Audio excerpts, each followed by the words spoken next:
Hey there folks, Scottsdale Travel Chick's sidekick here to tell you a little bit about Wormsloe State Park near Savannah, Georgia. Wormsloe State Park is about 15 minutes from downtown and well worth a short half-day trip. The park is the site of a colonial plantation originally owned by Noble Jones.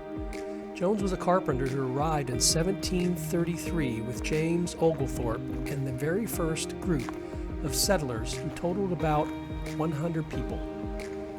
Interestingly, Oglethorpe's group was largely criminals who got to avoid debtor's prison by agreeing to go to the New World with Oglethorpe and colonize an area between the prosperous English Carolinas and the Spanish colonies to the south. Wormsloe's house actually doubled as a fort, and the British used it to protect the river from the invading Spanish. The ruin is the oldest standing structure in the Savannah area.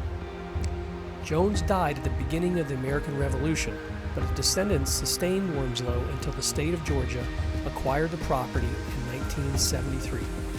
Today, visitors can walk miles of interpretive trails and visit a museum with artifacts unearthed at Wormsloe and see a short film about the site and the founding of Georgia.